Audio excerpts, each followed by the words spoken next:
Como les contaba a algunos ayer,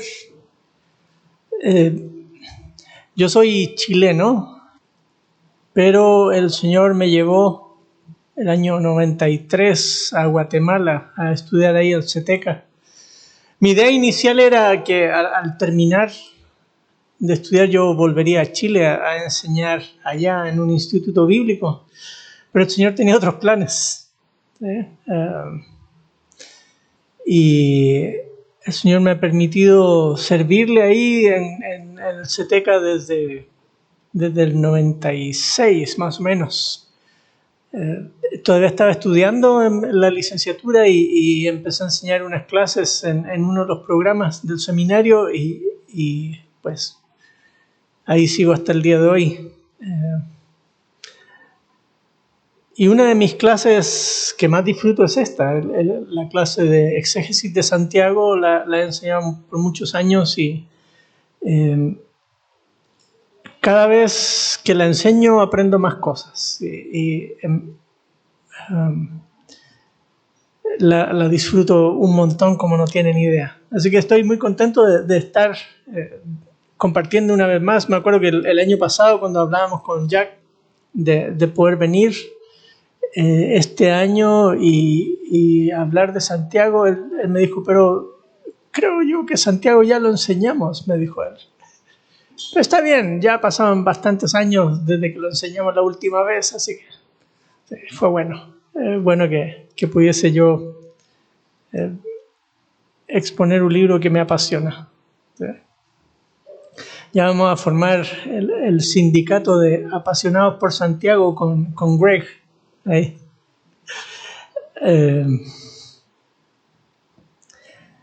Vimos el tema de la sabiduría de Dios, que en las cosas cotidianas uno la puede discernir. No es simplemente, desde la óptica de Santiago, la sabiduría no es algo reservado para ciertas personas de la congregación, que son personas, además de esa sabiduría normal, dotadas de una sabiduría espiritual mayor, ¿no?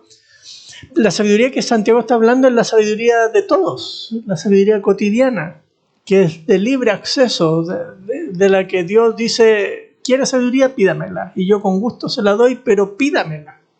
¿Sí? Dios quiere que tomemos algo de iniciativa nosotros y se la pidamos. Porque en pedirla hay un reconocimiento de que no la tengo, que la necesito. Y que Dios es la fuente de esa sabiduría. Como les digo, Santiago nos enseña la responsabilidad humana en este lado de la vida cristiana. Porque, como les decía también hace un rato atrás, tendemos a proyectar nuestras culpas en otros y no asumir nuestras propias responsabilidades. Y la falta de sabiduría es una de ellas. Muchos conflictos que pasamos en las congregaciones a través de la vida, ustedes no me dejarán mentir, se pueden fácilmente ver retrospectivamente como buenos o más bien malos ejemplos de cómo la sabiduría del diablo nos envolvió y nos llevó a conflictos, a divisiones, a alejamientos, ¿no? Cuando pudimos haber dicho, espérate, aquí estaba algo mal, oremos, Señor, danos tu sabiduría para ir por estos otros caminos. A veces esos caminos nos van a hacer decidir mejor salir de la congregación donde estamos. Eso nos ha pasado, ¿no? Que por mantener una vida de paz y amistad con los hermanos es mejor buscar nuevos rumbos para no estimular de nuevo los conflictos. Pero en otras ocasiones no, en otras ocasiones esas cosas que nos separan se diluyen y logramos unirnos y crecer juntos. Pero que no sea el celo, la envidia, el pleito, la cosa que que predomine entre nosotros, ¿no? Es lo que Santiago nos está diciendo. Y cuando llegamos al capítulo 4, Santiago sigue con sus preguntas, ese tipo de preguntas que nos desconciertan. No quisiéramos que nos preguntaran eso. Pero Santiago va a decir, miren, ¿quieren que les muestre qué sabiduría es la que predomina entre ustedes? Déjenme hacerle unas preguntas. Y parte el capítulo 4 diciendo, ¿de dónde vienen las guerras y los conflictos entre vosotros? De nuevo, aquí Santiago no es un ingenuo que no sabe y simplemente está preguntando por averiguar. Santiago ya sabe la respuesta y solo los está confrontando. Pero lo hace de una manera pastoral. De nuevo, Santiago nos muestra cómo uno puede pastoralmente acercarse a otro y guiarlo al arrepentimiento, guiarlo al cambio. Aunque lo que viene detrás es un imperativo, no es un mandato, es una exhortación, es una palabra de ánimo, es un fíjate que de esta otra manera es mejor. Y uno dice, pues sí, tienes razón, voy a seguir tu consejo, ¿no? Pero ahí está la manera de Santiago. ¿De dónde vienen la guerra y los conflictos? Y fíjense que esas dos palabras son militares. Dos palabras militares. Claro, algunos autores, porque son palabras militares, dicen, Santiago está escribiendo cuando los grupos de revoltosos ahí en Jerusalén se tomaron la ciudad y empezaron los pleitos, que se dividió en 3 pedazos Jerusalén y había pleito entre ellos. Cada uno tenía su propio Mesías entre medio, entre paréntesis.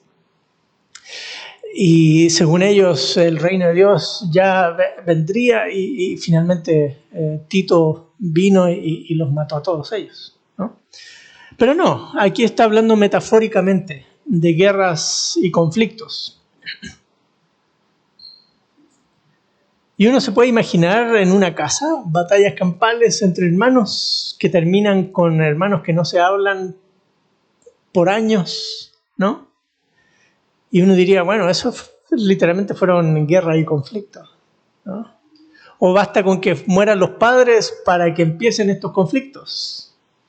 De quién es la casa y qué te toca a ti, qué me toca a mí, y empiezan estas cosas, ¿no? Conflictos. En las iglesias pasa lo mismo, o entre asociados en una empresa de capital compartido. Y siempre la ocasión de mostrar qué tipo de sabiduría predomina en nosotros va a estar ligada en estas situaciones conflictivas. ¿Y de dónde vienen estos conflictos y estos problemas? Y hace otra pregunta Santiago. ¿No vienen de vuestras pasiones que combaten en vuestros miembros?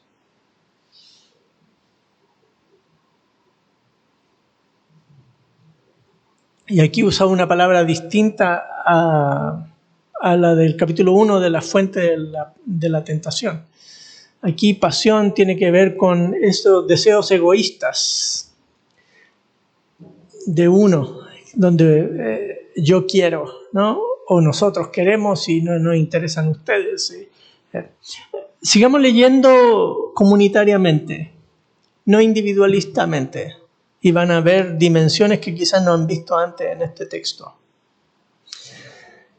Santiago está desnudándolos y diciéndoles, mírense a sí mismos. ¿Dónde están ustedes ahorita con estos conflictos que los están haciendo pedazos? ¿Sí?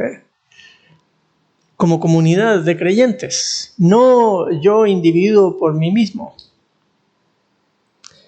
Dice, ¿no vienen de vuestras pasiones que combaten, dice mi versión, en vuestros miembros? Pero bien podría uno traducir entre vuestros miembros, hablando de la congregación, cada uno de ellos como los miembros, ¿no? No que combaten en mis manos, en mis ojos, en mis orejas, en mis pies, ¿no? Sino en nosotros como comunidad que estamos peleándonos unos con otros. Esas pasiones, esas guerras nacen porque entonces estamos dando espacio a la sabiduría diabólica y no a la sabiduría divina. Y vean qué otras cosas pasan. Dice, codiciáis y no tenéis, cometéis homicidio. Claro, está hiperbólicamente hablando. No es que los hermanos se están matando entre sí, aunque de repente uno oye por ahí cosas terribles que hay entre familias que terminan en este tipo de situaciones, ¿no? Pero en la comunidad de Santiago probablemente no. Santiago está siendo muy hiperbólico para subrayar un punto, que es que hay conflictos en el seno de la comunidad de creyentes porque la sabiduría que predomina entre ellos es la diabólica y no la divina. Lo que él quiere decir es, tengan cuidado, y va a llegar al versículo 4, pero antes de llegar al 4 pasa por el 2 y 3.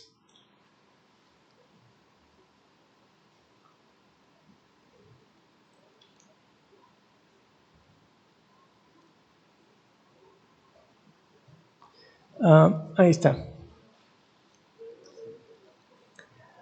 Para mostrar que los conflictos no solo afectan las dinámicas de las relaciones interpersonales, sino también afectan las oraciones. Codiciáis si no tenéis, cometéis homicidio, sois envidiosos, si no podéis obtener, por eso combatís y hacéis guerra. Vuelvo a usar las mismas palabras del versículo 1. Y no tenéis porque no pedís. Pedís y no recibís porque pedís con malos propósitos para gastarlo en vuestros placeres. Aquí creo yo que Santiago no está hablando de la oración individual. ¿Sí? Digamos que, mire hermano, yo llevo 3 años orando por esto y Dios no me responde. De plano porque usted es un envidioso, porque usted esto. Sí, no creo que vaya por ahí esto. Yo creo más bien que está hablando de la oración comunitaria, que está hablando de la congregación. Por ejemplo, contaba Greg, ¿no? Que 6 años les tomó que el municipio finalmente les otorgara los permisos para poder construir este lindo edificio. 6 años pidiéndole al Señor por el edificio y demoraba la respuesta, ¿no? De repente uno como comunidad tiene oraciones egoístas. Comunidad de creyentes. Puede estar pidiendo por cosas que son simplemente, como dice aquí, para satisfacer vuestros deleites. Como comunidad de creyentes. Pero estamos peleándonos y estamos aquí, estamos allá y como no importa. Algunos dicen, mira, ¿quieres saber el estado de salud de una iglesia? Espérate que se pongan a construir. Y ahí va a evidenciarse el estado de salud espiritual de esa congregación. Porque empiezan a aparecer conflictos que quizás no estaban, ¿no? La pandemia también nos reveló varios conflictos y situaciones que estaban ahí subyacentes, pero se exacerbaron durante la pandemia. Eso nos pasó allá en Guatemala, en varias iglesias que conozco, que sí, una iglesia que aprecio y quiero mucho a todos los hermanos de la congregación. Como el pastor básicamente hizo, como dice un amigo, como payaso de circo pobre, ¿no? Que cobra la entrada, que hace de payaso, que hace de todo, ¿no? Durante la pandemia le tocó predicar, hacer esto, el programa, transmitir y todo. Como que él pensó que así como durante lo más crítico de la pandemia él hizo de todo, pues él luego de la pandemia tenía el derecho de hacer lo que se le ocurriera sin pedirle, sin que nadie le pidiera cuentas. Y empezó un conflicto profundo en el liderazgo de la iglesia porque el pastor no quería rendir cuentas. Y llevó a una crisis del liderazgo y renunciaron todos los ancianos para evitar el conflicto. Pero el problema ya estaba en el corazón de él durante la pandemia, ¿no?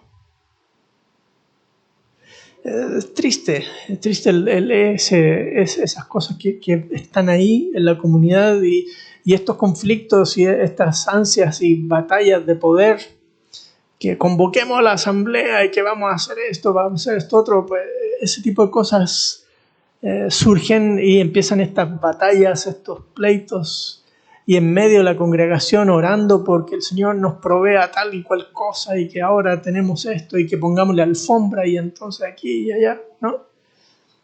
Uno debe preguntarse por qué Dios no nos está respondiendo como congregación nuestras peticiones, capaz que es por este tipo de cosas, ¿no? Y Santiago está diciendo, miren, todo esto evidencia de que la sabiduría que está alimentando sus decisiones es diabólica y no es divina. Lo peor de todo, como dice el versículo 4, de nuevo volvemos a las imágenes del Antiguo Testamento. ¿Se acuerdan que en muchas ocasiones, sobre todo los profetas menores, Dios se dibuja como un esposo que se ha casado con su esposa? Pero la esposa le es desleal y se vuelve adúltera. Y ese adulterio es la promiscuidad de Israel al haber ido y adorado a otros dioses, ¿no?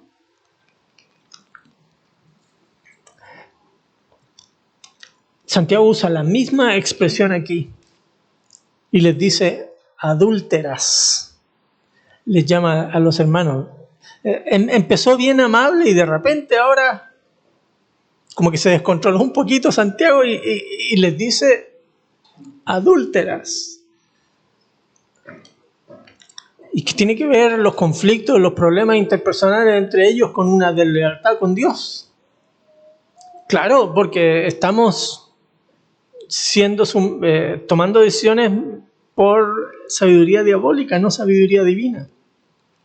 Y lo que dice aquí el versículo 4 y 5 es que otro asunto que está ahí es que ellos están coqueteando con los estándares del mundo. Ya mencionó el tema, ¿recuerdan que ya lo mencionamos ayer?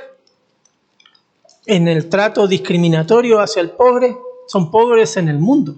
En los estándares, en las perspectivas del mundo son pobres y por lo tanto hay que tratarlos como el mundo los trata. Y Dios dice, no, usted tiene que aprender a mirarlos como yo los miro, con los estándares míos. Lo mismo está pasando aquí en las dinámicas interpersonales en la comunidad de creyentes. La manera de enfrentar las situaciones son como el mundo las enfrenta, con los estándares del mundo. Y eso es coquetear con el mundo. Eso es mostrar amistad con el mundo. Por eso es que dice adúlteras. ¿No sabéis que la amistad del mundo es enemistad hacia Dios? Por tanto, el que quiere ser amigo del mundo se constituye enemigo de Dios. No hay puntos medios. Pero de nuevo aquí nos está diciendo que los creyentes no debemos tener amigos no creyentes o que no debemos tener parientes no creyentes y cosas así, porque eso es lo que nos termina pasando como evangélicos, ¿no? No vamos al bautismo del sobrino porque eso es ir a la misa y ese tipo de cosas y perdemos las dinámicas de relaciones familiares por una mala conceptualización de qué significa amistad con el mundo. ¿Sí? Se nos casa la prima, el 15 años de la sobrina y perdemos eso. Y después nosotros queremos evangelizarlo y ¿quién nos va a hacer caso si en los momentos duros o los momentos alegres nunca estuvimos ahí? ¿No? No tiene sentido. Aquí está hablando de los estándares, de los valores, de lo que las personas sin Cristo entienden como lo normal, lo aceptable. Y en este caso es aceptable ser codicioso y otras cosas. Miren que en este mundo neoliberal en el que vivimos, la avaricia es una virtud.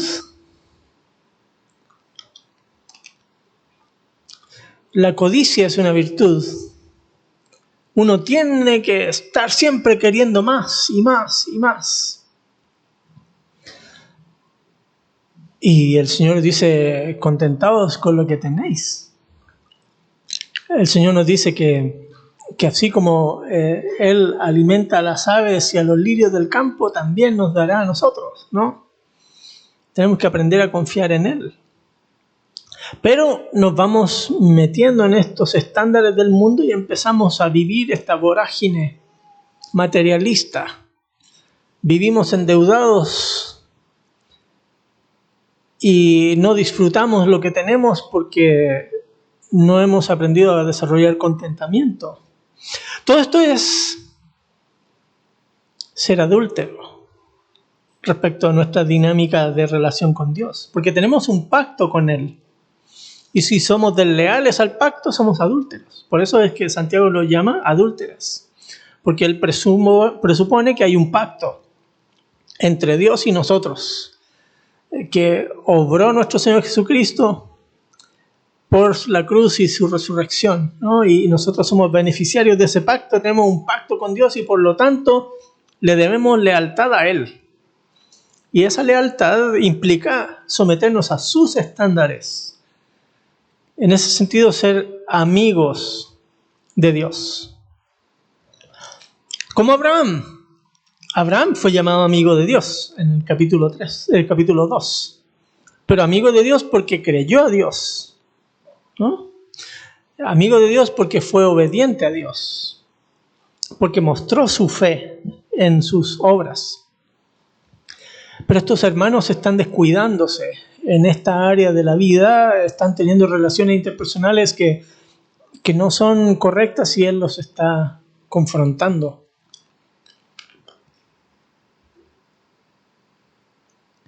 ¿Cuál es la solución? Bueno, antes de eso, déjeme explicarle un poquito el versículo 5. Quizá, es el texto más complejo del libro de Santiago, pero quizá me atrevería a decir que es uno de los textos más difíciles de traducir de todo el Nuevo Testamento. Dice en esta versión que tengo: ¿o pensáis que la Escritura dice en vano? Él celosamente anhela el Espíritu que ha hecho morar en nosotros, y Espíritu con mayúscula. Es difícil de traducir por varias razones. Una de ellas es porque no tenemos idea de qué texto es el que está citando Santiago, si es que está citando un texto en particular. Lo más probable es que no está citando un texto, sino que está evocando muchos textos que confluyen en una idea, que es la que expresa a continuación. Luego, tiene tan poquitos verbos que es difícil saber qué verbo modifica qué palabras y cuántas oraciones tiene lo que Santiago dice y cuál es el sujeto y el predicado de cada una de ellas. Un poco técnico el asunto ahí. En las notas explico un poquito más el texto. Pero para un ejercicio nada más, lean en voz alta y recio las distintas versiones que tienen ahí a la mano. Versículo 5, la segunda parte, porque la primera parte todos tienen igual. ¿O pensáis que la Escritura dice en vano? 2 puntos, lo que sigue a continuación.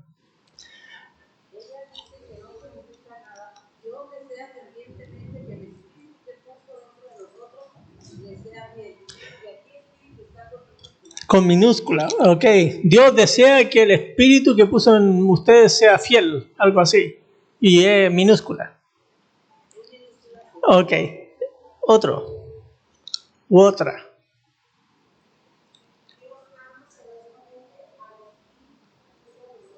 Dios ama celosamente al Espíritu que puso en nosotros. ¿Espíritu con mayúscula o minúscula? Minúscula. Ok.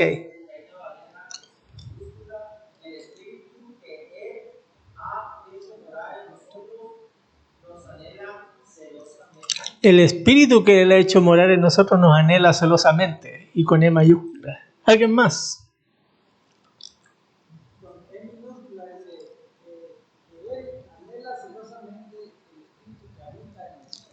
Él anhela celosamente el Espíritu que habita en nosotros con E minúscula. Pellita. Al español. Ok. Una más. Latinoamericana, por ahí alguien tenía. ¿Esa es la que leyó hace un rato o...? Ok. Mm. Esa se parece a la que usted leí. Claro, ¿sí? Entonces vean que hemos leído como 4 o 5 versiones y cada una tiene su versión de qué es lo que el versículo dice, ¿no?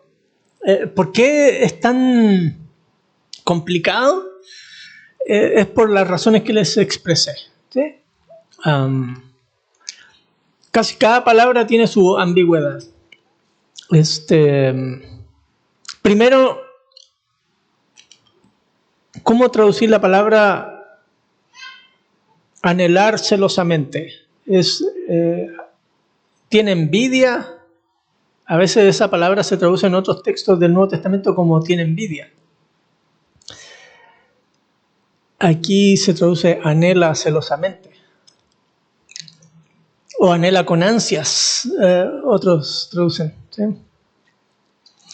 ¿Espíritu es con E mayúscula o E minúscula? Recuerden que el texto griego se escribía puras mayúsculas, ¿no? Sin separación entre textos. Así que decidir si en mayúscula o minúscula es una cuestión del español, ¿no? Además, no queda claro si el espíritu es el sujeto del verbo o es el objeto del verbo. O sea, ¿el espíritu anhela o alguien anhela al espíritu? Y luego la frase final, que Él ha hecho morar en nosotros, también el sujeto es tácito ahí. Así que al fin, y como no sabemos, porque si supiéramos el texto bíblico diría, Oseas 4:8, ya uno sabe, ¿no? Pero no tenemos idea exactamente. Aquí mi teoría, y es solo una hipótesis, ¿no? Yo creo que lo que está diciendo Santiago es que Dios estableció un pacto no solo con nosotros, sino con toda la creación. Como el Padre, ¿no? En Santiago Dios es Padre de las luces, es Padre de los seres humanos, Dios el Creador, el que nos hizo a su imagen, como dice Santiago 3. Dios el Creador. Y ese Dios, cuando nos creó, sopló, ¿no? Y puso su espíritu en nosotros, con E minúscula. Nos dio vida. Y por eso debemos ser leales con Él, porque Dios nos dio vida. Y Dios nos anhela celosamente, ¿no? Dios está permanentemente preocupado de nosotros, los seres humanos. Y por eso debemos ser leales con Él. Esa es mi idea del texto, por eso, así como lo traduzco de la pellita, por ahí creo yo que va la traducción. Pero reconozco que hay mucha ambigüedad y la tensión sigue, ¿sí? Siguen habiendo buenos artículos tratando de descifrar este enigma de este versículo. Pero, ¿por qué debemos ser leales con Dios? Porque Dios es nuestro creador, punto. Y eso es suficiente para que todo ser humano sea leal con Él. Pero ¿qué ha pasado con los seres humanos? Le han vuelto la espalda a Dios, ¿no? Y han sido desleales con Él. Pero si además Dios ha establecido un nuevo pacto con nosotros, los creyentes, con mucho más razón debiéramos ser leales con Él. Y con sus estándares, no con los del mundo. No podemos ser amigos de Dios y amigos del mundo al mismo tiempo. No se puede. Por eso la solución sigue diciendo el versículo 6, pero Él da mayor gracia. Por eso dice, Dios resiste a los soberbios, pero da gracia a los humildes. Y cita este proverbio. A Dios no le gustan las personas arrogantes y seguir los estándares del mundo y ser conscientemente desobediente a Dios, eso es ser soberbio. Y Dios no quiere los soberbios, Dios quiere los humildes. Conversábamos con Greg en la pausa y él me comentaba de cómo la humildad, la humillación es clave en toda relación en conflicto, ¿no? Cuando la persona se humilla y es humilde, va a encontrar caminos de solución de los conflictos. Si somos todos soberbios y arrogantes, no vamos a resolver nada, ¿no? Y con Dios es igual. Dios espera nuestra humildad. Dios espera que nosotros seamos humildes con Él. Pero ¿qué hacemos con esta sabiduría del diablo? Hay que resistirla. No hay que dejarse conquistar por ella. Por eso dice el siguiente versículo: someteos a Dios, resistid al diablo. Y de repente en una de esas capas, no, dice, y huirá de vosotros. ¿Sí? O sea que ante la alternativa de las dos sabidurías, siempre podemos escoger la sabiduría de Dios. Para ello tenemos que ser leales con Él. Tenemos que pedirle a Dios que nos dé de su sabiduría. Tenemos que ser humildes ante Él, acercarnos a Dios, ¿no? Debemos someternos a Dios, ser sumisos con Él, resistir al diablo. Si uno se da cuenta que lo que está predominando en nuestra congregación o en mi familia, en mi ambiente laboral, es la sabiduría del diablo, no puedo decir, bueno, ni modo, ¿qué le vamos a hacer? Esta es la sabiduría que nos tocó. No, ¿cierto? Tenemos que decir, paremos esto, ¿no? Humillémonos ante el Señor y pidámosle que su sabiduría sea la que predomine.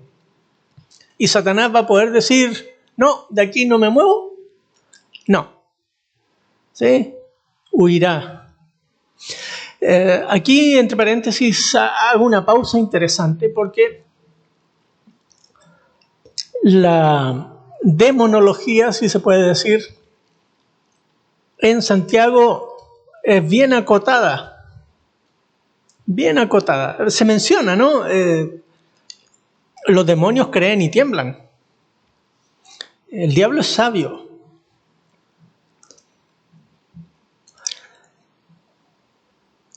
Los demonios y Satanás tienen algo de actividad, pero muy tangencial y muy limitado.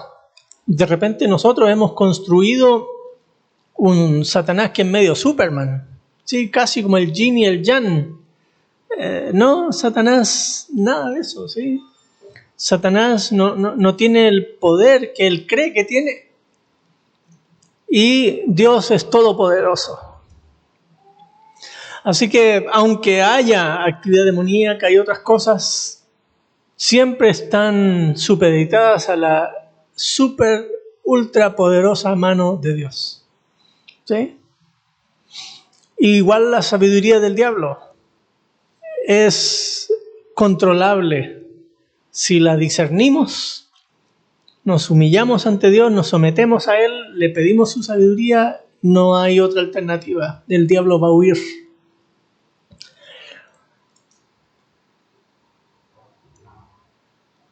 Resistid pues al diablo y huirá de vosotros. ¿Sí?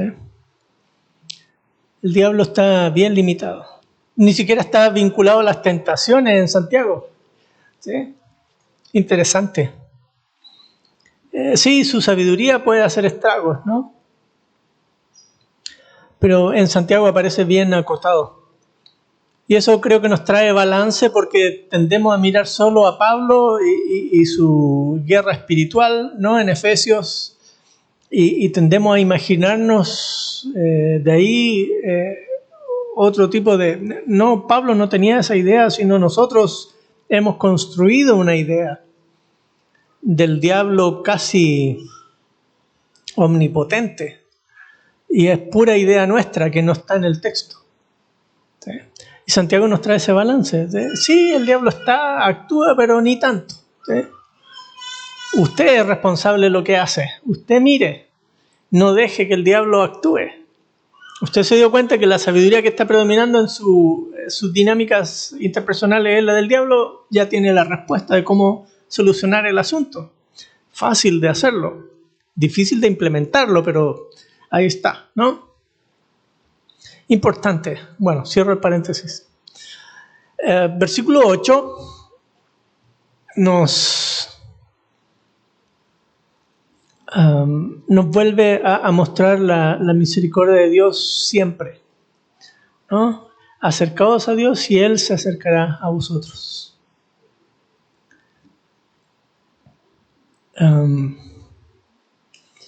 Y está hablándole a creyentes, ¿no? No a no creyentes que se van a convertir al Evangelio. Está hablándole a creyentes que han lastimado sus dinámicas interpersonales, han resquebrajado su comunidad, y Santiago les dice que la solución pasa por volver a hacer las paces con Dios y ser amigos de Dios, acercarse a Dios. Acercarse a Dios implica sometimiento, claro, ¿no? Acercaos a Dios y Él se acercará a vosotros. Y ahora vienen 3 exhortaciones paralelas, ¿no? Limpiad vuestras manos, purificad vuestros corazones. Son limpiar y purificar, son palabras del mundo ritual, ¿no? Recuerdan que las personas se lavaban con aguas que estaban en unas piscinas fuera del templo para entrar a adorar a Dios limpios. Esas metáforas se usan luego en el Nuevo Testamento para hablar de la manera en que nos acercamos a Dios también ritualmente puros en confesión ante Él. Y se mencionan los pecadores y los de doble ánimo como paralelos. ¿Se acuerdan que el de doble ánimo se mencionó al mero inicio del libro? Que el de doble ánimo es inconstante en sus caminos, que cree que puede pedir a Dios sin fe y dudando y Dios le va a dar algo. Dios no le va a responder, ¿no? Pero ¿qué debe hacer esa persona? Esa persona debe purificar su corazón. Debe ser leal con Dios y permitir que todo su ser se rinda a Él. Esa es la actitud. Y la tercera es versículo 9. Afligíos, lamentad y llorad. Y aquí hay una muestra externa de algo interno, que tiene que ver con el arrepentimiento, ¿no? Que vuestra risa se torne en llanto y vuestro gozo en tristeza. Aquí no está diciendo que los evangélicos tenemos que ser personas amargadas y tristes. No. Lo que está diciendo es que la risa aquí y gozo están vinculados a la mala conducta, al alejarse de Dios, al haber asumido estándares del mundo, como va a pasar con los ricos en el capítulo 5. Ellos han hecho banquete, la han pasado bien, ¿no? Pero eso no quiere decir que la han pasado bien porque han estado cerca de Dios. Dice el capítulo 5 que han engordado para el día de la matanza, ¿no? Así que está hablando de ese tipo de goce, de ese tipo de alegría, de una alegría, digamos, del que salió electo gobernador, pero sobornó a medio mundo y los narcos lo financiaron para poder, y ahora está alegres celebrando, ¿no? Que salió elegido y el botín se le abrió, la piñata está lista. No, esa alegría no es, ¿sí? Debe llorar, lamentarse, ¿no? Es arrepentirse de las cosas malas que hizo. Aquí hago otro paréntesis en torno a estos textos. Fíjense que en nuestro tipo de evangelización de hoy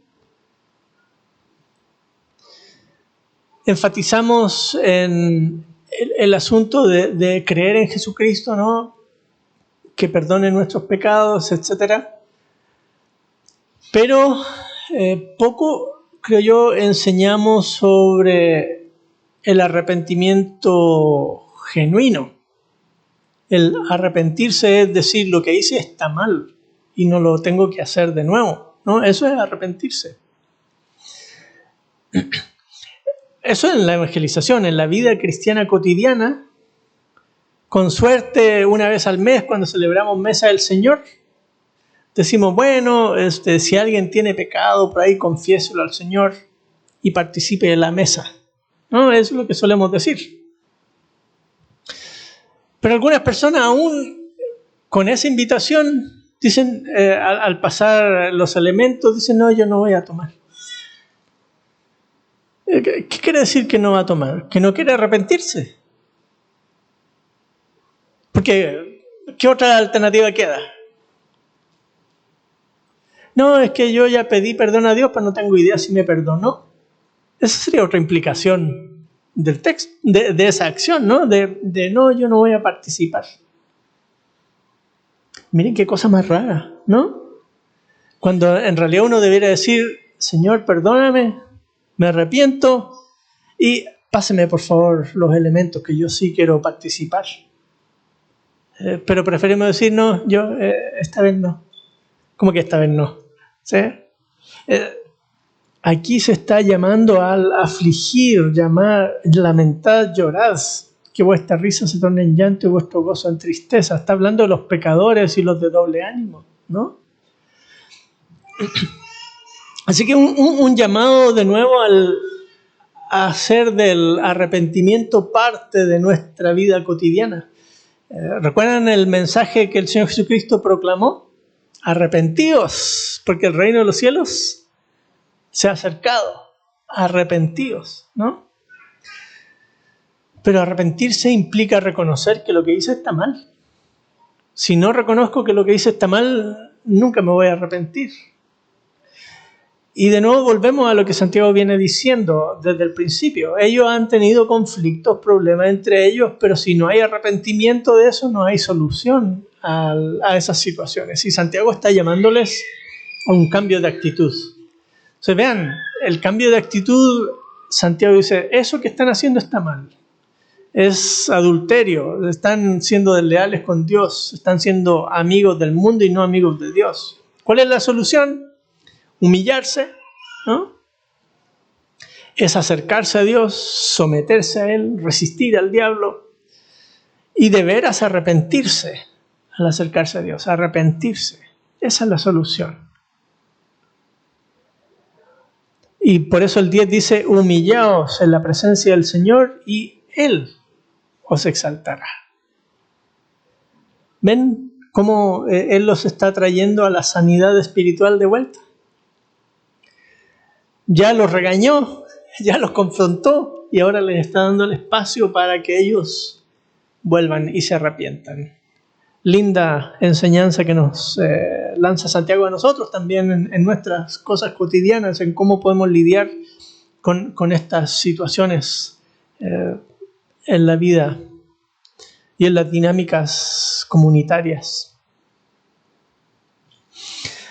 Habrá otro problema que los hermanos en esa comunidad tenían, y Santiago lo va a mencionar un par de veces más, dice, no habléis mal los unos de los otros, en el 11.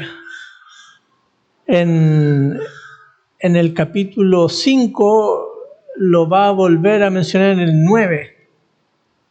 No os quejéis los unos de los otros. ¿Sí? Ahora, en el 4:11 está diciendo no habléis mal los unos de los otros.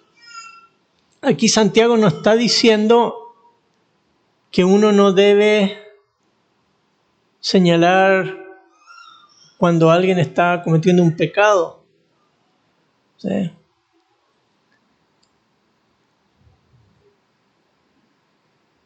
Porque dice, el que habla mal de su hermano juzga a su hermano, habla mal de la ley y juzga la ley, ¿no? Está hablando de otra cosa más sutil todavía. Es que de repente la persona está haciendo algo bueno y uno dice, no, pero es que el fulano lo hace por tal o cual motivo. Y empiezo a juzgar los motivos del otro. Pero eso solo lo puede hacer Dios. ¿Cómo puedo ser yo discernir que la otra persona está haciendo algo por tal o cual motivación?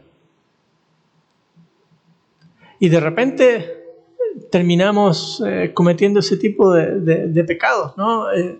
Juzgamos las acciones de los demás. Dice, sí, canta lindo, pero no, lo hace para lucirse. Ah, no, sí, ese hermano es bien servicial porque te quiere sacar algo. Y ahí vamos, ¿no? Juzgando las motivaciones del otro. Y Santiago le dice a ellos, hermanos, no habléis mal los unos de los otros. El que habla mal de su hermano, juzga a su hermano, habla mal de la ley y juzga la ley. Porque claro, no está hablando de cosas pecaminosas, está hablando de estas cosas buenas que el otro hace y yo me atrevo a juzgar sus motivaciones. Pero si tú juzgas la ley, no eres cumplidor de la ley, sino juez de ella. Y solo hay un dador de la ley y juez. ¿Quién es? Dios. ¿No? Dios en el Sinaí le dio a Moisés la ley, ¿no? Es un Dios que dio la ley y además Él es el juez, que es poderoso para salvar y para destruir. Pero tú, ¿quién eres que juzgas a tu prójimo? O sea, cuando hacemos eso, lo que estamos haciendo es usurpar el papel que solo le corresponde a Dios. Y eso es lo que está pasando en la comunidad a quienes Santiago escribe. No solo estaban teniendo estos conflictos entre ellos, sino que además, hermanos, aparentemente no, lo que están haciendo es juzgar las motivaciones de los demás. Y al hacer eso, lo que están haciendo es usurpar la función que solo le compete a Dios. Dios es el que juzgará esas cosas, no nosotros. Así que no nos apuremos en juzgar a los demás. Dios es el que juzga, ¿no? Bueno, hasta aquí Santiago 4, 11 y 12 nos muestra también que acercarse a Dios implica no juzgar al hermano, ¿no? Allá él, Dios lo juzgará. Y si estoy equivocado en mi percepción, Señor, perdóname y cambia mi mente cochambrosa, como decían por ahí. ¿Sí?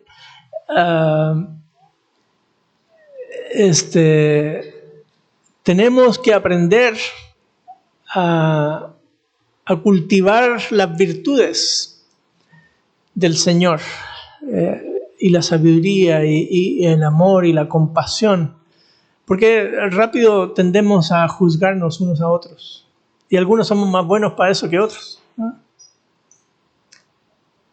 Como me dijo una vez un amigo, oye, ¿no tendrá algo bueno para decirme? Y yo me quedé así dando vueltas en mi cabeza y dije, ay, perdona. Porque siempre que hacía algo, siempre le encontraba yo el defecto, ¿no? Oh, gracias por el video, pero mira, te quedó mal aquí. Pero tendrías que haberlo entregado ayer. Oye, pero... Y así. Y él me dijo, ¿no tendrá algo bueno que decirme? Bueno, sí, aprendí la lección. Tendría que unos 28 años, 30 por ahí. Sí. No usurpemos la función de Dios. Hasta aquí entonces se cierra lo que había abierto en capítulo 1 Santiago, hablando, como les decía yo, ¿qué es la verdadera adoración a Dios? Refrenar la lengua, ¿no? Es visitar a las viudas y a los huérfanos y cuidarse sin mancha ante el mundo. Esas tres cosas han estado en estos capítulos, los hemos visto, los hemos conversado y podemos mirar cómo entonces Santiago va construyendo qué es la verdadera adoración, la verdadera religión. Nosotros podemos decir, sí, yo tengo una religión, se llama cristianismo, y adoramos a Dios. Y lo adoramos no solo en el templo, en el culto, el domingo en la mañana. Lo adoramos en la vida cotidiana, como se ve en el resto del libro, ¿no? En todas estas acciones que muestran que uno puede estar empezando a alinearse con el mundo y entonces empezamos a mantenernos con mancha del mundo, en vez de mantenernos sin mancha del mundo. Podemos descontrolar nuestro discurso y hacer pedazos el resto de las personas. Podemos llenarnos de la sabiduría del diablo y hacernos pedazos. Santiago nos ha mostrado que eso puede cambiar y estos consejos van guiándonos a pensar, bueno, para eso necesito sabiduría. Y esa sabiduría tengo que pedírsela a Dios y con toda confianza porque sé que Dios me la va a dar abundantemente y sin reproche. Y a veces va a haber situaciones de prueba, como algunos de los hermanos han estado experimentando en estas circunstancias. Y es ahí uno puede recordar que la fe se va refinando y nosotros vamos madurando y creciendo. Ahora, a partir del versículo 13, va a introducir otro tema que tiene dos segmentos.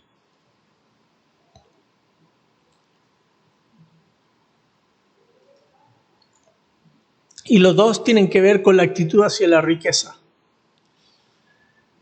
Una es menos grave, digamos, y la otra es más grave.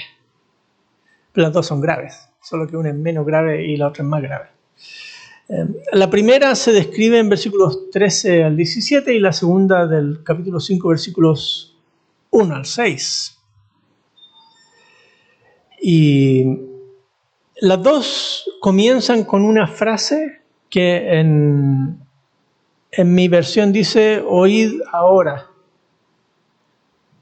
4.13 dice, oíd ahora los que decís. Y el 5.1 dice, oíd ahora ricos. No sé cómo traducen sus versiones las primeras palabritas del versículo. ¿Sí? Es la misma frase estereotipada griega. ¿Sí? Agenun. ¿Sí? Y las dos introducen advertencias más serias.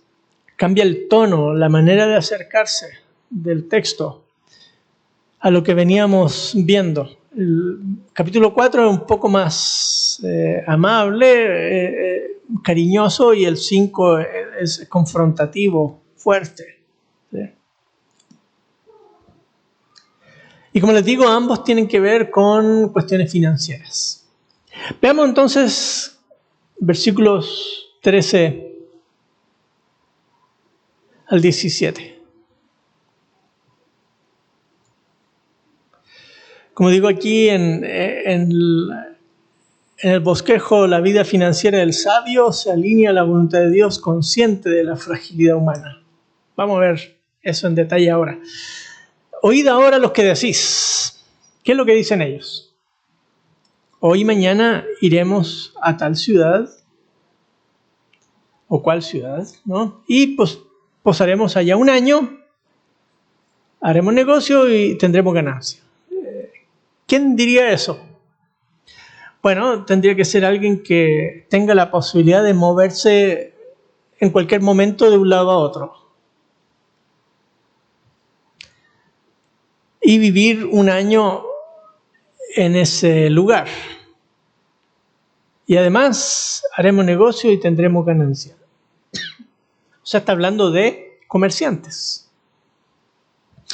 Comerciantes, pero no el de la tienda a la esquina. No, está hablando de comerciantes que tienen capital suficiente como para ir en un barco o en caballos, o lo que sea. Así como se acuerdan ese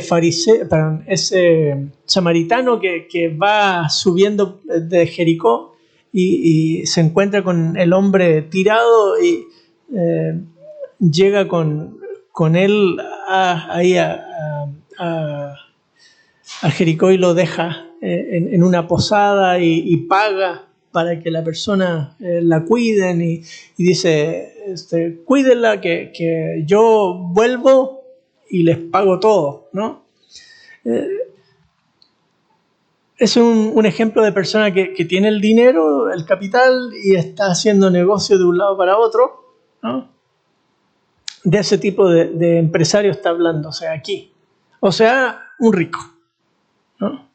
Solo que no usa la palabra rico. Pero las cosas que dice dan a entender que está hablando de una persona rica. Interesante el fenómeno. Es un recurso literario importante en Santiago. Él está usando las palabras con cierta carga semántica. Entonces va a evitar usar la palabra rico aquí, pero en el versículo 1 del capítulo siguiente es como la tercera palabra y vuelve a aparecer ricos. Porque él quiere ilustrar o asociar a la palabra rico la impiedad, la mala conducta. Y estos creyentes que están aquí, dibujados con sus acciones, con lo que dicen que van a hacer, lo que está haciendo es dibujar un creyente que está levemente medio, ¿cómo decirles? Que cree que tiene el control de la vida y que puede decir voy a estar un año allá, ¿no? Me acuerdo cuando fue a fines de enero del 2020 y terminamos conversando y planeando qué queríamos hacer para el otro año. Ah, sí, el próximo año vamos a hacer esto y vamos a hacer aquello y allá, y no sabíamos que 2 meses y medio después iba a cambiar todo radicalmente. Qué ingenuos, ¿no? O sea, qué lindo planificar y tirar líneas con Súnesis, pero fue un remesón para nosotros de pensar que no somos dueños de la vida, ni menos de nuestro calendario, ¿no? Si el Señor quiere, nos manda otra pandemia, ¿y qué? Sí, Él es el dueño de la naturaleza, Él decide eso, ¿no? Por más chinos que inventen virus, si es que fue eso, ¿no? Como algunas teorías de conspiración por ahí circulaban. Otros decían, no fueron los chinos, fueron los gringos que fueron y se los pusieron a ellos. ¿Para qué? Bueno, teorías de conspiración sobran. Bueno, estos creyentes han hecho sus planes, pero ¿cuál es el problema? Uno dice, hay que aprender a planificar, hermano. ¿No dice acaso Lucas ahí, el Señor Jesucristo, que uno tiene que sentarse y hacer números a ver si le alcanza para construir la torre? O si uno va a ir contra un ejército, tiene que hacer números a ver si es capaz de enfrentarlo, y si no, mejor hace las paces antes. O sea, tiene que planificar a ver si es capaz de asumir el costo de ser un discípulo de Jesús. Es lo que Jesús está enseñando ahí.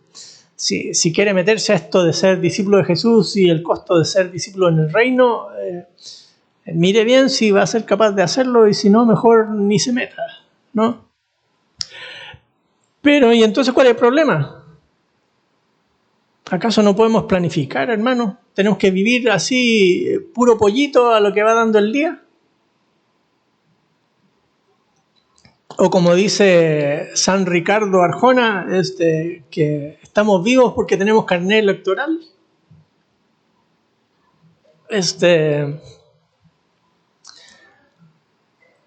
Veamos cuál es el problema y luego volvemos al tema de la planificación.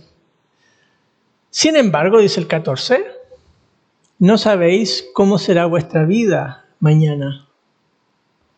Solo sois un vapor que aparece por un poco de tiempo y luego se desvanece. No sé si aquí en esta región del país hay algo que se llame neblina, ¿no? A lo mejor en la costa, ahí a la orilla del mar, de vez en cuando aparezca. Aquí no sé si alguna vez habrá neblina, pero la neblina es muy común en ciertas regiones, sobre todo regiones montañosas. La neblina. Cuando yo crecí en una ciudad ahí en Chile que se llama Maipú, es una de las ciudades que constituyen la región metropolitana, Santiago. Y no sé, como unas 30 cuadras de la casa, por ahí cruzaba un canal de regadío grande. Y producto de ese canal se producía el fenómeno de la neblina en toda esa área donde yo crecía, pero una neblina espesa que se podía cortar con los dedos. ¿sí? Y en invierno uno podía ver que poco tiempo después de oscurecer iba a aparecer la neblina y iba en la mañana, a eso a las 7 de la mañana por ahí, todavía oscuro. A las 7 de la mañana todavía había neblina y se iba disipando a medida que iba apareciendo el sol. Eso durante todo el invierno y parte de la primavera. La neblina. Recuerdo muchas ocasiones de haber terminado la reunión de jóvenes e irnos caminando de la iglesia a la casa, ahí solo mirando como 8 o 10 pasos al frente nada más, por la neblina, ¿no? Con mis hermanos caminando, la neblina. Así que crecí en un ambiente donde siempre había neblina. Hoy, con todo el cambio climático, además, ese canal lo metieron en unos tubos gigantes para evitar las inundaciones. Y, bueno, un desastre ecológico, ¿no? Así que no sé si hay neblina en el lugar donde yo crecí. Pero el fenómeno de la neblina es que aparece el sol y se desvanece la neblina. Y parece que es algo permanente, pero no lo es. Se desvanece de un momento a otro. Así dice que es la vida. Vuestra vida sois un vapor que aparece un poco de tiempo y luego se desvanece. ¿Sí? Así somos los seres humanos. Y creo que el coronavirus nos enseñó eso, de vuelta, ¿no? Como que habíamos conquistado el mundo y teníamos el control de todo y de repente no tenemos control de nada, ¿no? La fragilidad de la vida humana está ahí, latente, y por eso dice el 15, más bien debierais decir, si el Señor quiere, viviremos. ¿Sí? Estos están diciendo, estaremos un año y haremos aquello y ni siquiera tenemos el control del día siguiente. O sea, si el Señor quiere, viviremos y haremos esto o aquello. Así que el problema no es la planificación. El problema es dónde queda Dios en la planificación. ¿Sí? Y con la planificación no es que hacemos nuestro plan y llegamos ahí a Dios. Dios, por favor, fírmeme aquí. ¿Sí? Pero yo ya lo tengo hecho todo controladito, solo falta el visto bueno de Dios nomás y ya, fírmeme y ya estuvo. No, es desde el principio incorporar a Dios. Porque si Dios quiere y viviremos, después planifiquemos, ¿no?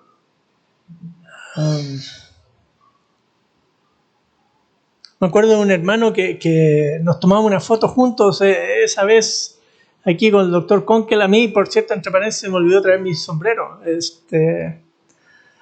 Pero esa vez nos tomamos las fotos los tres y el otro día me contaron que falleció de coronavirus muy rápido. Ese hermano, no recuerdo su nombre.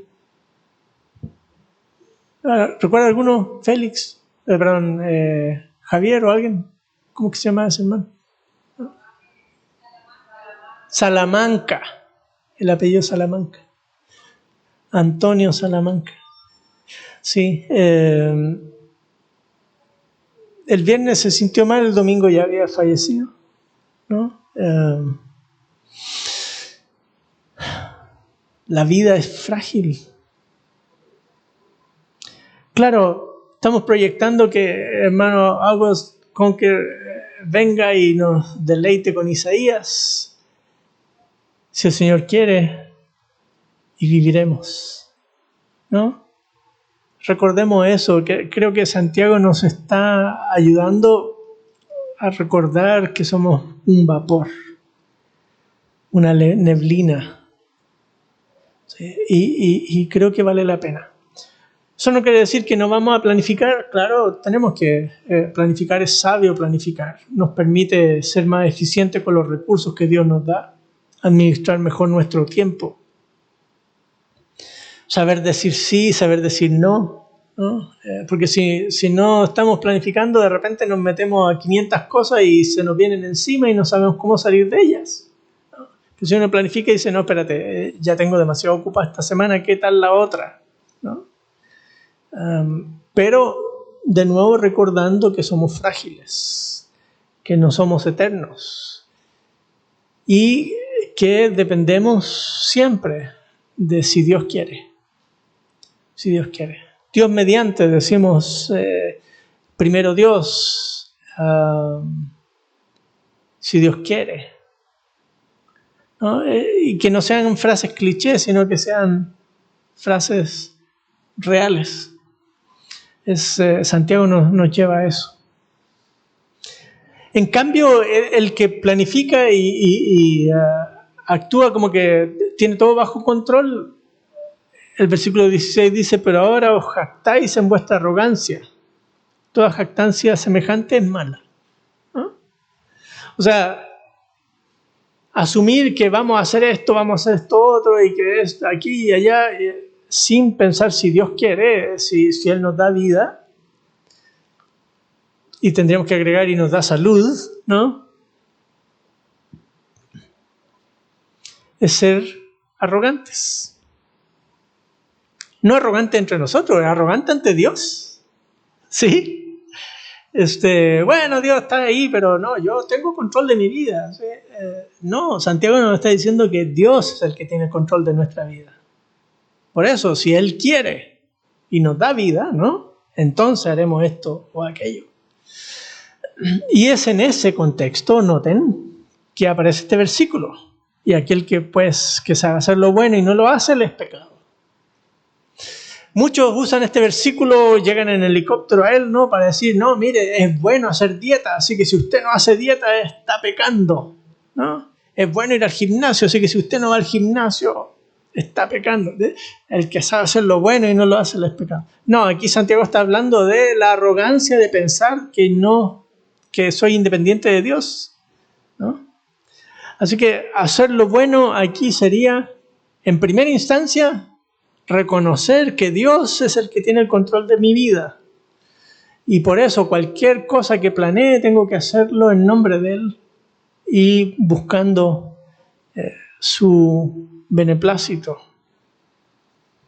Pero también, a la luz del resto del capítulo 4, podríamos decir que hacer lo bueno es no juzgar a los demás creyentes.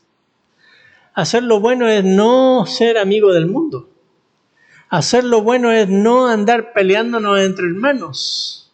Hacer lo bueno es tener la sabiduría de Dios, no la del mundo. Hacer lo bueno es tener control del discurso. Hacer lo bueno es es mostrar con mis obras mi fe. Hacer lo bueno es ser sensible a la necesidad del pobre. Hacer lo bueno es no discriminar a las personas. Hacer lo bueno es tener una verdadera religión pura y sin mancha. ¿Me siguen? No, el libro mismo nos está diciendo qué es lo bueno. Y no hacerlo, claro que es pecado, ¿no? De eso está hablando Santiago. ¿Cómo interpretamos un versículo? Dejemos que Santiago, en este caso, nos diga qué quiere decir con el versículo. No solo cortemos con tijera el versículo y lo pongamos tipo pan de Dios, ¿no? Ahí sacamos la tarjetita y dice, el que sabe hacer lo bueno y no lo hace, le es pecado. Sin nada alrededor es peligroso porque podemos atribuirle significados que el texto no dice, ¿no? Ahí está, tremendo. Santiago aquí en este texto nos está mostrando varias cosas. Una, que no es que esté mal la planificación, como digo, haremos esto, aquello, sigue estando ahí, pero le precede si Dios quiere y viviremos, ¿sí? Y en ese orden, ¿no? Entonces, Santiago nos plantea esto como un desafío importante a tomar en cuenta a la hora de planificar. Y planificamos como congregación, planificamos como familia, planificamos en la empresa, planificamos en muchas cosas. La pregunta es con qué actitud estamos planificando, ¿no? ¿Qué papel juega Dios en nuestro plan? qué tan frágiles nos consideramos en nuestros planes. Eso es lo que Santiago nos está llamando a reflexionar. Bueno, quiero dejar estos minutos que nos quedan para espacio de preguntas y respuestas. Así que tanto del capítulo 3 como del capítulo 4, si ustedes tienen alguna pregunta, alguna reflexión que quisieran que pudiésemos hacer, pueden acercarse aquí al micrófono y compartirnos. De nuevo, concreto, breve, para dar espacio a otras personas también que puedan participar. ¿Alguien tiene alguna pregunta? ¿Sí? ¿Sí te acercas al micrófono? Gracias.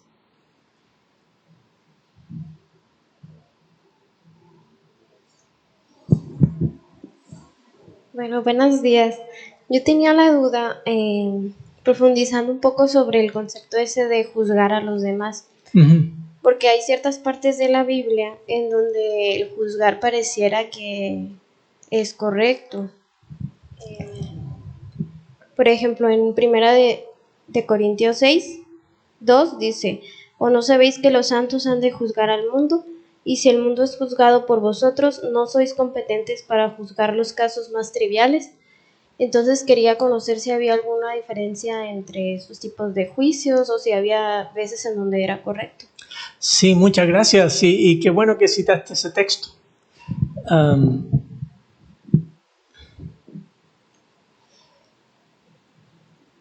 Algo que está pasando en Corinto es que no sabemos qué tipo de litigios, pero probablemente litigios civiles. Pueden ser cosas como herencias o propiedades o deudas, cosas así. Los creyentes, en vez de resolver el asunto, lo que estaban haciendo era ir al sistema de tribunales en Corinto. Y Pablo dice, miren, y le llama cosas triviales, ¿no? ¿No debieran ustedes juzgar esas cosas, resolverlas? ¿No saben que nosotros los creyentes vamos a juzgar a los ángeles? ¡Wow! ¡Qué tremendo! No está hablando de los ángeles santos, está hablando de los demonios. O sea, a nosotros nos va a tocar eso y es la única parte en toda la Biblia que dice tal cosa, así que debe ser una revelación directa del Señor a Pablo, ¿no? Pero está hablando de juzgar de maneras distintas. Son distintas categorías de juzgar.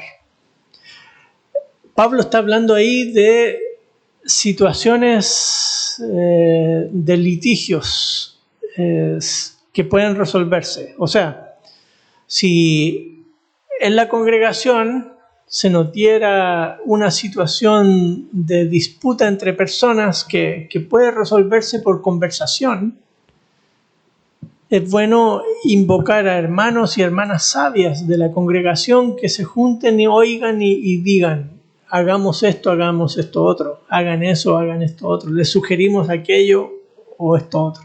¿Sí?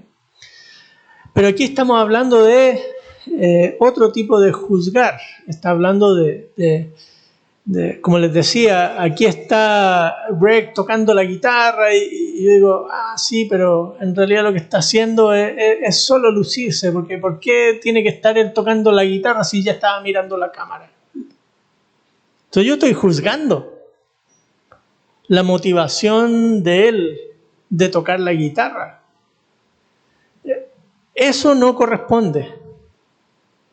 No, es que como yo soy una persona sabia, entonces yo sí puedo juzgar. No. ¿Sí? Está hablando de juzgar diferente. Aquí está hablando de juzgar motivaciones, porque lo que está haciendo uno es usurpar el lugar de Dios. Y Dios es el que juzga ese tipo de cosas. Él puede discernir las intenciones y los pensamientos, ¿no? Del corazón. Yo no. Y Santiago dice, eso es lo que estamos haciendo cuando juzgamos a otras personas, ¿no? Tampoco está hablando de eso que cuando voy a mirar la paja en el ojo de mi hermano, primero tengo que mirar la viga de mi ojo. También está hablando el Señor Jesús ahí de actitud, ¿no? De uno acercarse con misericordia, con humildad, sabiéndose vulnerable, pero de todos modos debo juzgar en comunidad a la otra persona, como dice Pablo en Gálatas también, capítulo 5. Tenemos que juzgar a otros creyentes que están en situación de pecado para poder volverlos a encauzar al camino, pero con una actitud de mansedumbre, ¿no? Esos son otros juicios. Aquí este es un juicio que solo lo puede discernir Dios, ¿no? Y por lo tanto es este tipo de juicio de apariencia, donde yo estoy diciendo algo, ¿no? Que me lleva a hablar mal de la otra persona. Porque dice, no habléis mal unos contra otros. No es que uno esté chismeando de otro, no se refiere a hablar mal en ese sentido, sino en valorar inadecuadamente lo que el otro está haciendo simplemente por mis percepciones, cuando eso le corresponde solo a Dios. ¿Sí? No sé si me explico con esa idea de juicio, ¿no? A eso se refiere Santiago aquí con juzgar. Por eso es que es un error, porque solo Dios puede hacer eso. Pero si la persona está mintiendo, por ejemplo, y debemos sentarnos un grupo de hermanos y confrontar a la persona con su mentira, eso sí tenemos que hacerlo, ¿no? Pero no de hablar de las motivaciones del otro, porque no tengo cómo saberlo. Cuando hace las cosas bien, ¿sí? Ahí sí estoy juzgando un papel que solo le toca a Dios. Sí. ¿Alguien más? Ok, hermano José, tendría que acercarse al micrófono. Ahí. Agregando un poquito nada más ahí está en Corintios, en el verso 5 de capítulo 6. Primera, dice, para vergüenza de ustedes lo digo, de manera que no hay entre ustedes ningún sabio que sea capaz de lograr un acuerdo entre hermanos. Está hablando de la sabiduría de Santiago, ¿no? Para ver las cosas de... no, ahí está hablando de esta sabiduría espiritual, ¿sí? De hermanos y hermanas sabias. Miren, ustedes viven en comunidad cristiana, en distintos lugares y se conocen con distinto tiempo, ¿no? Así que solo piensen un momento en su propia iglesia. Si ustedes tuviesen que hacer una lista de personas sabias en su congregación, ¿tendrían una lista? No me lo digan, solo piénsenlo, ¿no? Ah, sí, la hermanita Chonita, hermano Pedro, de plano, sí. O sea, uno puede hacer una lista de personas que uno mira por la manera en que aconsejan, por la forma en que actúan consistentemente a través de su vida cristiana, que son personas sabias. Lo más probable es que esas personas sean sabias no solo porque nacieron sabias, digamos, sino porque el Espíritu Santo los ha capacitado con un don especial de sabiduría, ¿no? Por lo tanto, tenemos que aprovechar a esas personas que nos ayuden a discernir. Yo le he dado vuelta un poco a la idea de una estructura de liderazgo que no he visto hasta ahora en ninguna iglesia. Es la siguiente: hay un liderazgo estructurado formal, que serían los ancianos, los pastores o diáconos, como quiera que les llamen a la estructura de liderazgo formal, ¿sí? Que son los que gestionan la vida cotidiana de la iglesia. Gestionan las finanzas, gestionan la programación, la logística, etc. Visitan a las personas en necesidad, etc. Ese es un tipo de estructura. Pero creo que nos ayudaría a tener otra estructura más, que es como el concilio de los sabios de nuestra congregación. Los vamos identificando a través de la vida. No es que, a ver, ¿quién quiere ser parte de los sabios de la iglesia? Vamos a votar. No. Aquí son sabios porque son sabios. O sea, uno los miró a través de la vida y sabe que esta hermana, que este hermano son sabios. Así que los invitamos a situaciones que tenemos que conversar. Y está el cuerpo de ancianos o pastores, ¿no? Y convocan a estos hermanos o hermanas para una conversación. Mis hermanos, estamos viviendo esta situación, ¿qué nos aconsejan? Qué lindo sería, ¿no? Pero hasta ahora nunca he visto esa estructura en una iglesia. Eso lo he meditado porque he enseñado 1 Corintios también por muchos años y ese texto me da vuelta en la cabeza y creo que nos hace falta, nos da un balance en situaciones, porque a veces el cuerpo anciano solo está tomando decisiones sobre otras bases, no necesariamente sobre la perspectiva de sabiduría, ¿no? Y este otro ángulo de sabiduría nos puede ayudar a mirar eso, ¿no? Pero aquí en Santiago no, Santiago está hablando de la sabiduría que todos los creyentes podemos tener simplemente cerrando los ojos, ¿no? Señor, dame sabiduría. Y automáticamente Dios me la va a dar, ¿no? A todo creyente. Sí. Sí, ahorita mencionó una palabra ahí muy importante. Nuestros conflictos en comunidad vienen a reflejar un adulterio contra Dios. Al no, bueno, yo le agrego esto, al no tener contentamiento. Contentamiento, así lo mencionó también usted, esa palabra que pues nos lleva a tener conflictos con todos, ¿no? Si no estamos contentos con lo que tenemos, con lo que somos, lo que Dios nos da, lo que le pedimos y tenemos o no tenemos, ¿no? Sí, es una palabra importante, es una virtud cristiana que debemos cultivar. ¿Sí? De repente se nos... me acuerdo de un caso que vivimos, ¿no? Debe haber sido por allá por el año 98. Yo era pastor de jóvenes. No, antes. 95, por ahí. Pastor de jóvenes y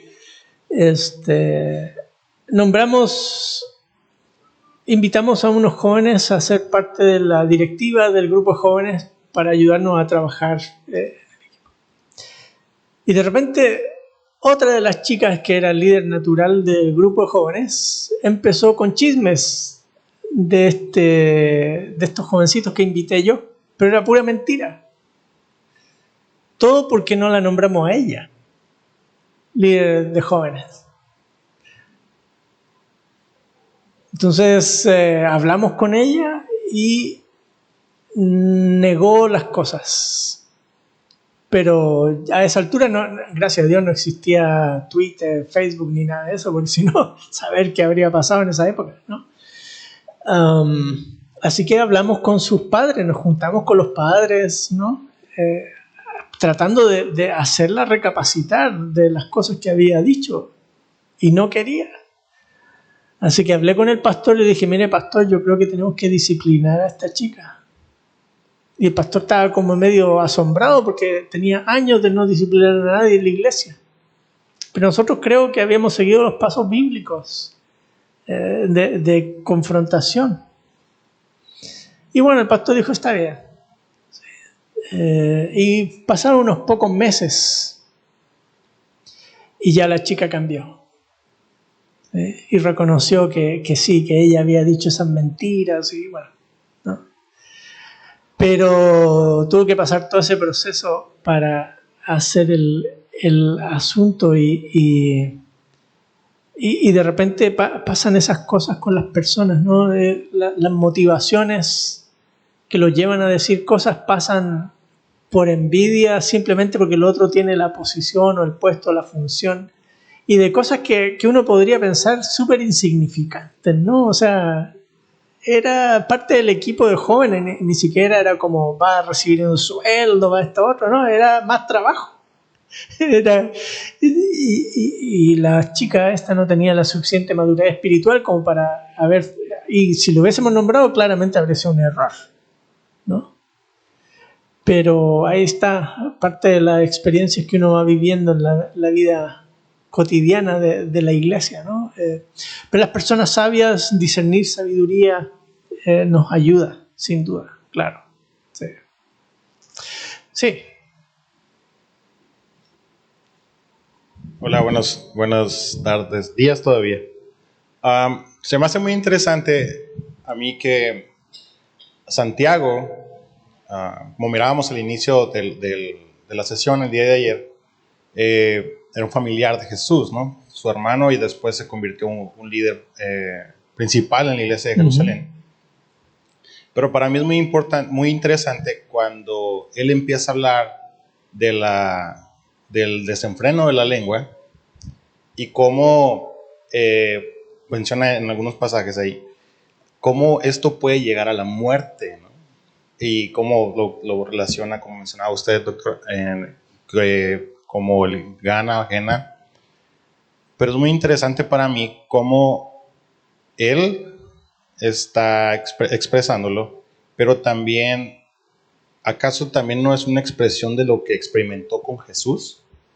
Cómo en realidad las malas lenguas, el mal hablar, tal vez envidias, tal vez experiencias que una congregación, tal vez no cristiana, pero sí que decían seguir a Dios, causó envidia y empezaron a fomentar este mal diálogo, ¿no? Acerca de Jesús, teniendo consecuencia llevarlo a la muerte, ¿no? Y para mí se me hace muy interesante cómo él habla de esto, porque creo que él pudo experimentar con su hermano las consecuencias de el hablar mal de alguien, ¿no? Que tal vez para muchos pensamos que son palabras, pero él creo que pudo experimentar que en realidad literalmente llevaron a la muerte, o causaron la muerte a alguien. Y me ha tocado trabajar en la sierra de aquí de México, donde la vida es poco valorada y puede llegar a la gente a perder la vida porque alguien inició hablando un chisme y sin ser una verdad, son privados de la vida, ¿no? Entonces se me hace muy interesante, y mi pregunta vendría siendo ¿acaso también esa perspectiva de Santiago que nos está hablando de esto? Gracias Héctor, por las menciones. Sí, tristemente los ejemplos que muestras, tanto de la vida del Señor Jesús y el caso de las personas ahí en la sierra, ilustran el punto. Son tristemente demasiado recurrentes los estragos que puede causar las lenguas, la lengua descontrolada. Hace unas semanas leí de un caso de una nena, creo que era de bachillerato, ¿dónde fue? En Inglaterra, que se suicidó por el acoso y las mentiras de sus compañeros en las redes sociales, ¿no? Es muy peligroso, muy peligroso. Y en el caso del Señor Jesús, claramente la envidia de los líderes religiosos estaba ahí, ¿no? Y también el otro problema que veían ellos en Jesús es que se les estaba moviendo el status quo. Y era mejor dejar las cosas así tranquilas con Roma, porque así ellos podían seguir viviendo como vivían, y Jesús podía alborotarle las cosas y hacer que los romanos vinieran y les destruyeran las cosas, que finalmente fue lo que de todos modos pasó, ¿no? Los romanos vinieron y les destruyeron el templo. Pero sí, el discurso descontrolado implica este tipo de cosas, ¿no? Chismes, mentiras, medias verdades. Y lo que Santiago nos dice es que eso es descontrolable. Y hoy en el asunto de las redes sociales es peor, ¿no? Porque algo que dije hace 10 años puede seguir circulando. Basta con que alguien lo encuentre en internet y lo retuitee o lo re-facebookee, no sé. Hay tantas palabras nuevas e interesantes en todo esto. Pero es peligroso peligroso porque sigue ahí dando vueltas con mucho más impacto que lo que tendría simplemente hablándolas en el pasillo, ¿no? Es peligroso. Y las redes sociales hoy nos muestran que es mucho más peligroso que lo que pensábamos, ¿no? Y por eso la sabiduría es lo que debe urgentemente inundarnos para poder controlarla de esa manera, controlar nuestro propio discurso y el de los que están alrededor nuestro, enseñarles a ser sabios y sabias, a los niños, a los jóvenes, ¿no? Autocontrol, no replicar cosas sin estar conscientes, verificar si las cosas son verdad, etc. Hay muchos pasos que debemos proporcionar.